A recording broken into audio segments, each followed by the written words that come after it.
पंजाब केसरी देख रहे हैं आप। मैं हूं आपके साथ शुभिता। जालंधर वालों के लिए प्राउड मूवमेंट है क्योंकि जालंधर की बस्ती शेख में रहने वाली राजकुमार चौहान की ओर से वर्ल्ड बेंच प्रेस चैंपियनशिप में गोल्ड मेडल हासिल किया गया है। तो बातचीत करेंगे और जानेंगे उनकी जर्नी के बारे में। आइए। इस वक्त हमारे साथ राजकुमार चौहान जी मौजूद है, बातचीत करेंगे। सर, सबसे पहले पंजाब केसरी में आपका बहुत बहुत स्वागत है एंड ढेर सारी कॉन्ग्रेचुलेशन आपको। शुक्रिया जी। जालंधर, पंजाब और इंडिया को आपने रिप्रेजेंट किया इंटरनेशनल लेवल पर और गोल्ड मेडल हासिल किया है। सबसे पहले जानना चाहती हूँ कैसी फीलिंग है आफ्टर दिस अचीवमेंट? मेरे जो अंदर फीलिंग है जी, शब्दों में बयान मैं नहीं कर सकता, लेकिन फिर भी बहुत, ये जो मेडल लेके आया हूँ वर्ल्ड में, जी।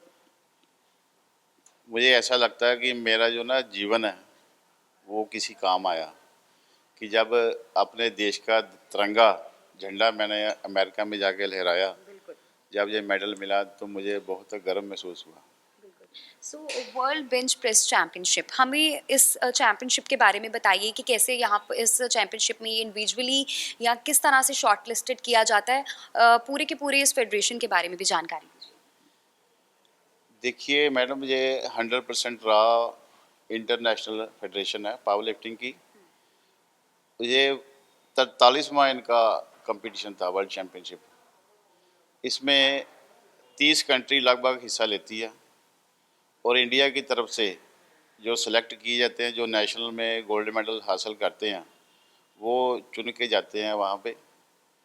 और वहाँ पे बॉडी वेट की, जैसे बॉडी वेट और प्लस एज, जैसे मैं 90 किलो कैटेगरी में और मास्टर वर्ग में खेला, तो 40 साल से ऊपर है वो मास्टर में चले जाते हैं।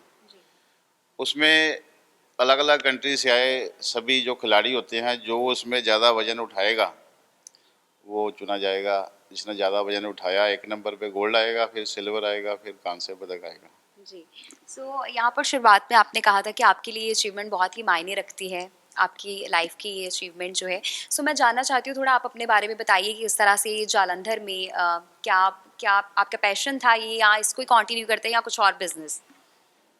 ये मेरे लिए आपने बहुत अच्छा सवाल पूछा है।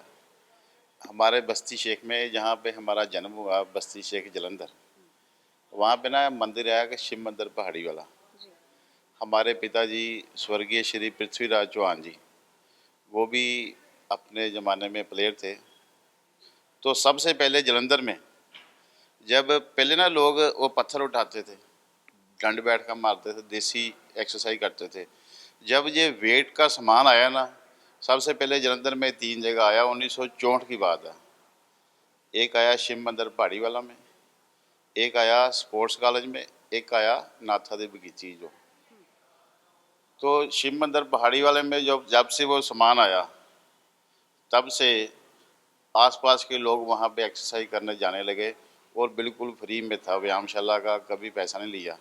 जैसे हमने अपनी होश संभाली तो देख के हमको वहाँ से शौक़ इस चीज़ का पड़ा, और वहाँ पर ही हमने शुरू से एक्सरसाइज किया। वहाँ पर एक्सरसाइज करके खाड़े में हम गेम करते रहे, जैसे पढ़ते थे साथ साथ में गेम करते थे, लेकिन उस समय पूरा गाइड करने वाला नहीं था कोई। तो फिर करते रहे। फिर हमारे जो एक प्रदीप बब्बर जी थे, हमारे जो उस्ताद जी, वो इस दुनिया में नहीं है अभी। तो फिर उन्होंने हमको गाइड किया। तो अब तक मैं नेशनल में 8 बार चैम्पियन बन चुका हूँ। गोल्ड मेडल मिला है, 2 बार सिल्वर और 1 बार कांस्य पदक। और मैं 2019 में जापान भी खेलने गया था, लेकिन ये मेरा पहला गोल्ड मेडल है इंटरनेशनल। बिल्कुल। तो कुल मिलाकर बहुत ही प्राउड मोमेंट है शहरवासियों के लिए भी, देशवासियों के लिए भी। तो यहाँ पर साथ-साथ बताइए, क्योंकि कोई भी गेम हो, नो डाउट हर्डल्स बहुत सारे होते हैं। तो यहाँ पर कुछ आपको इस गेम में, खास तौर पर वेट लिफ्टिंग की अगर हम बात करें, तो क्या कुछ वो ड्रॉबैक्स आपको दिखाई दिए, या फिर क्या कुछ वो हर्डल्स अगर कुछ आए तो उसके बारे में भी ज़रूर बताइए, जिससे लोग भी जो है वो अवेयर हो सके, खास तौर पर वो युवा जो इस गेम को जो है वो चूज़ करना चाहते हैं या उसमें फ्यूचर देख रहे हैं? देखिए, आपने बहुत अच्छा जो सवाल पूछा है। मुश्किल तो हर चीज़ में आती है, और मुश्किल से जो दौड़ता है ना, दुनिया भी उसके लिए छोटी पड़ जाती है। दौड़ के कोई मुश्किल का हल नहीं, उसका मुकाबला करना पड़ता है। तो मैं जितने भी युवा जो इस गेम से या किसी भी गेम से जुड़े हुए हैं, जिसका कोई एम है ज़िंदगी में तो सबसे पहले मैं अपनी ना जो 2 लाइनें मैं अपने दिल की जो लिखी हैं, वो मैं बोलने की आपसे इजाज़त माँगता हूँ।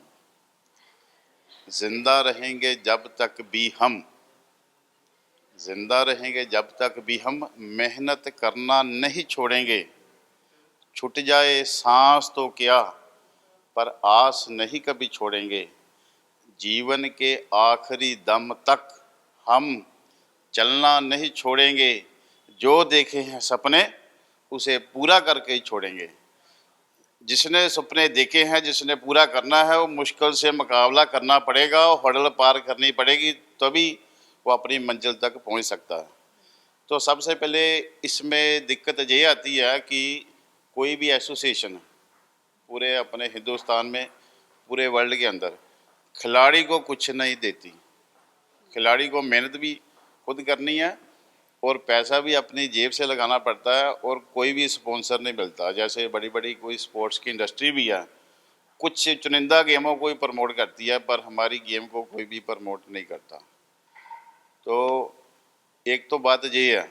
दूसरी बात ये है कि आजकल जल्दी के चक्कर में, जैसे खिलाड़ियाँ, मैं जल्दी से जल्दी मैं यहाँ तक अचीवमेंट अपनी पूरी करूँ, पहुँच जाऊँ, तो कई तरह के लोग स्टीरॉयड लेते हैं या ऐसी मेडिसिन लेते हैं।